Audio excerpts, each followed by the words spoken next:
सस्ती दाल का इंपोर्ट कर दिया, दाल के दाम टूट गए। प्रधानमंत्री ने लाल किले की प्राचीर से भाषण दिया था, मुझे याद है, जब नए नए प्रधानमंत्री बने थे, तो कहा किसान भाइयों, ऑयल सीड्स का उत्पादन इतना कर लेना कि हम आत्मनिर्भर हो गए। एक आत्मनिर्भर मिशन चलाया।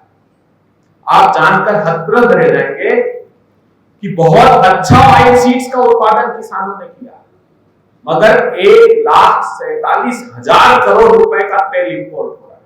और कौन बड़े व्यापारी हैं जो इस तेल और दाल के खेल में लगे? पल्स एसोसिएशन ऑफ इंडिया से किसने समझौता किया? तेल के खेल में कौन कूदे? 2 ही लोग हैं इस देश में जो किसानों की पीठ पर वार कर रहे हैं। अब आप प्रधानमंत्री फसल बीमा योजना, एक ढिंडोरा पीटा गया कि प्रधानमंत्री फसल बीमा योजना विश्व की सबसे अच्छी फसल बीमा योजना है। खरीफ 2016 में इसकी घोषणा की थी प्रधानमंत्री।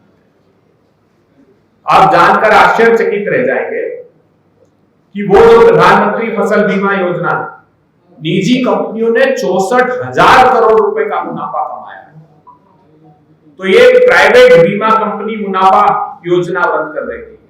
ढिंडोरा पीटा जाता है बड़ा बड़ा, आपने देखा होगा चैनलों पर।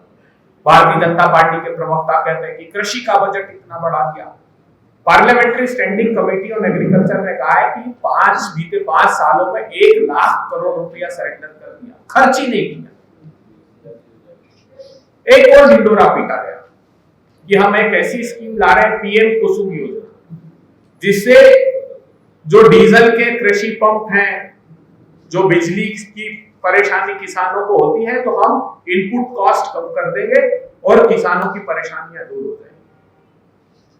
तो जो पीएम कुसुम योजना है, किसानों के साथ क्या कुठाराघात किया बिहार के खासकर। इस पीएम कुसुम योजना में जो 2019 में प्रारंभ की गई थी, आज 25 है, इसके 3 कंपोनेंट थे। उन्होंने कहा 10,000 मेगावाट हम सोलर एनर्जी प्रोड्यूस करेंगे, हम 14 lakh of grid solar pump रखेंगे और 35 लाख मौजूदा जो ग्रिड कनेक्टिविटी के कृषि पंप है उसको हम सोलर वाले कन्वर्ट कर देंगे। 34,000 करोड़ रुपए का इसमें बजट का प्रोविजन रखा। बिहार के लोगों ध्यान से सुनिए, बिहार के साथ कितना बड़ा विश्वासघात किया। बिहार को इन तीनों कंपोनेंट में 2019 से लेकर आज तक 0, बाकी के प्रांतों को पैसा दिया, बाकी के पंप सोलराइज किए, लेकिन बिहार को 0। बिहार की पीठ पर इतना बड़ा वार क्यों किया प्रधानमंत्री जी और नीतीश कुमार जी? आप सत्ता के स्वार्थ में इतने डूबे रहे कि आपने स्वर तक मुखर नहीं किए मोदी जी से। और ये योजना लाई गई थी कि हम किसान की आमदनी 2 गुना करेंगे। दर्द 100 गुना दिया, लेकिन आमदनी 2 गुना नहीं। उसी प्रकार अब एग्रीकल्चर इंफ्रास्ट्रक्चर फंड, बड़े बड़े ख्वाब दिखाए गए कि 1 लाख करोड़ रुपए 2020 में ये स्कीम को लॉन्च किया इन्होंने कि हम 1 लाख करोड़ रुपए रख रहे हैं और एग्रीकल्चर इंफ्रास्ट्रक्चर फंड में हम बड़े बड़े गोदाम बनाएंगे ताकि अनाज को स्टोर कर सके, पेरिशेबल आइटम के लिए कोल्ड स्टोरेजेस होंगे और किसान के जो कृषि के उत्पाद के लिए अधोसंरचना होती है उसका विकास करेंगे। प्रधानमंत्री जी, मैं पूछना चाहता हूं, जब बिहार की पावन भूमि आए तो बिहार के किसानों को जवाब दीजिए, कितना पैसा दिया आपने गुजरात को? गुजरात को 7,000 करोड़ रुपए और बिहार को मात्र 915 करोड़ रुपए। बिहार को अंतिम पायदान के प्रांतों में समझते हैं आप? मतलब वोट चाहिए तो बिहार, और कहीं दगा देना है तो बिहार के किसानों को। इससे ज्यादा शर्मनाक बात और कोई नहीं हो सकती। साथियों, आत्महत्या का दंश किसानों को दिया है। हमने ये इसमें बताने की कोशिश की है कि कैसे 2022 तक के जो आंकड़े एनसीआरबी के उपलब्ध है, 1 लाख किसानों ने देश भर में आत्महत्या की है।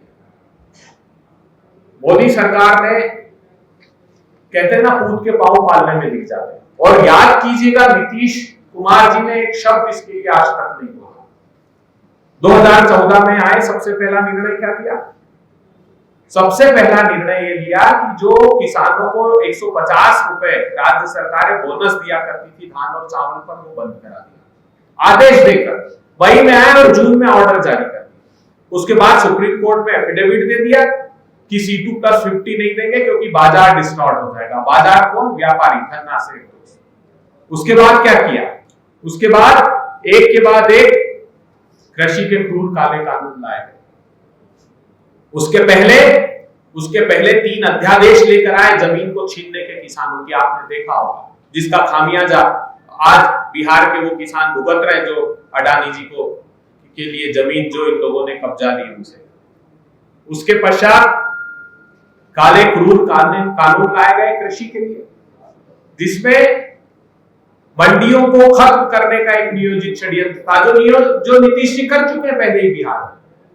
इसलिए बिहार में किसानों को फसलों के दाम नहीं मिलते। मक्का के किसान दर की ठोकरें बिहार में खा रहे हैं, केले के, लीची के, हॉर्टिकल्चर क्रॉप का भी यही है, क्योंकि मंडियां ही नहीं है, खरीदेगा कौन?